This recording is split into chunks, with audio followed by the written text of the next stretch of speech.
Hello everyone, this is Pamperchew.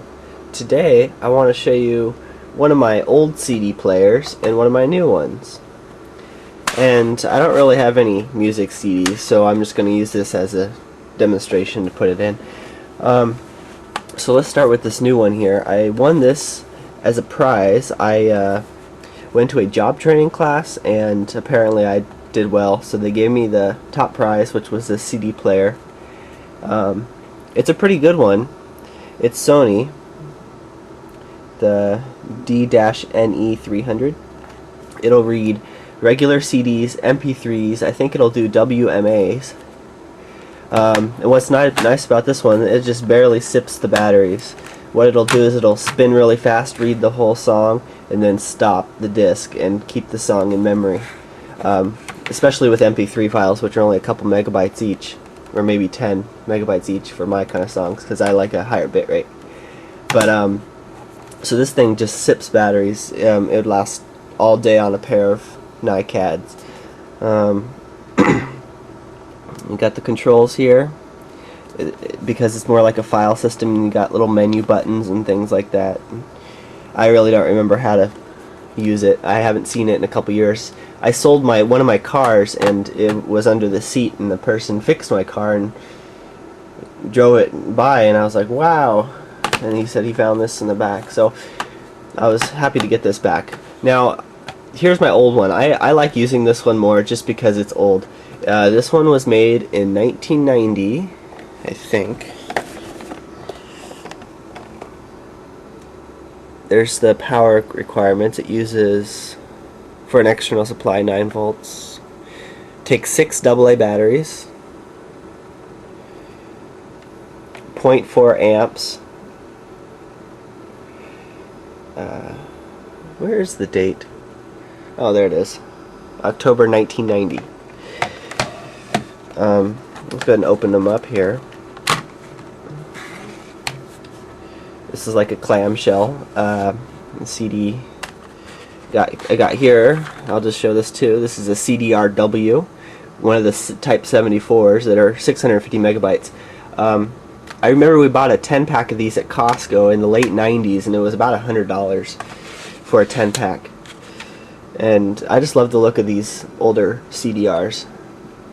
They're not as reliable, I don't think, but they do work just fine for music. This player, I'm a little sick here. This player will read RWs just fine. I don't think this one does, but it will read Rs. Now about this one, I got this one at a garage sale for $1. I found it in the dollar bin with the cover missing, and I just dug around and found the cover. Let's look at its features. It has the hold on off button. Hold, what it does is it turns it on but locks the keypad. You have your volume control, which goes up to 10.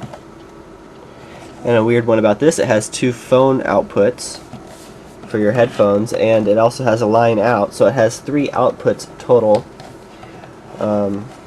Your play buttons up here. You have skip, backspace, stop, and a bunch of little buttons down here. I forget what they do.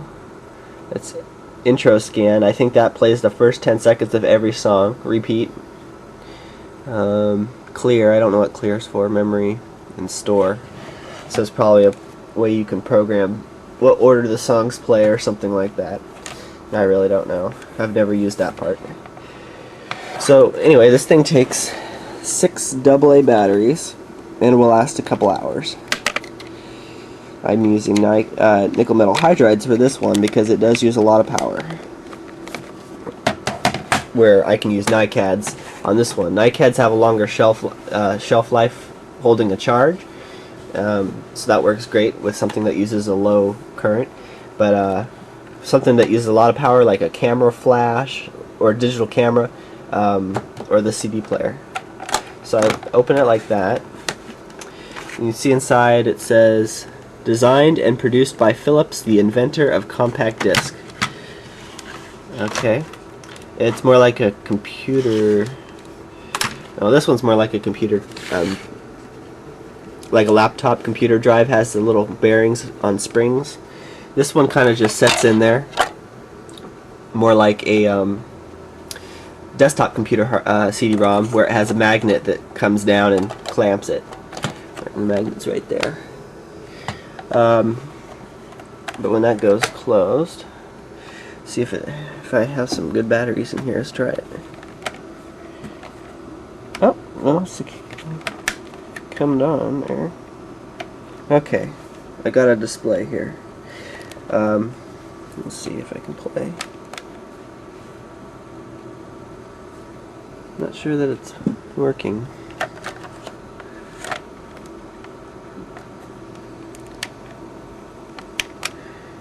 Well, I know it works, I just don't have an audio CD in there, so it's probably not playing because it's not the right kind of disc. And it's a CDRW, so it probably can't even see that it's there. Anyway,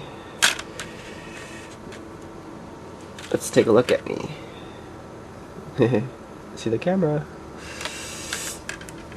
A neat thing about this one, or it would be a negative thing, but I think it's kind of neat. If you get your cell phone or any radio, transmitting radio too close to this thing, the screen will just scramble and your music will scramble. And if you do it long enough, the whole drive will crash and just stop playing, and you have to restart it. I'm not sure why it's doing that. Probably just bad shielding and very sensitive equipment on the older CD players, where the new ones are pretty well shielded. Very low sensitivity on interference. Now this is just a whole lot easier to use and does a whole lot more, but this is just so much cooler. I mean, it's huge. If I can find a strap, there's a little spot for a strap, and you can hang it around your shoulder. Just how little that thing is, how big this one is. Okay, I dug around in my closet and I found a CD.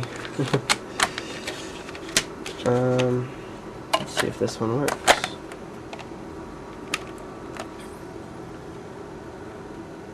Ah, there we go. It says 11 tracks, 35 minutes, 36 seconds.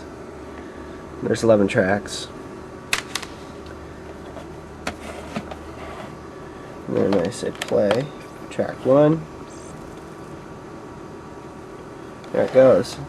Because of the way this thing works, if I open it up, it keeps spinning.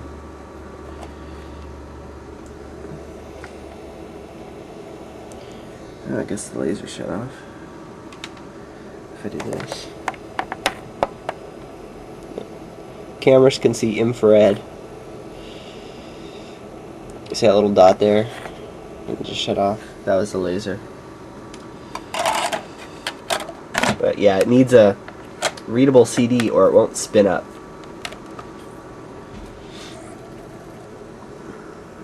Can't really see it in the window. But it works.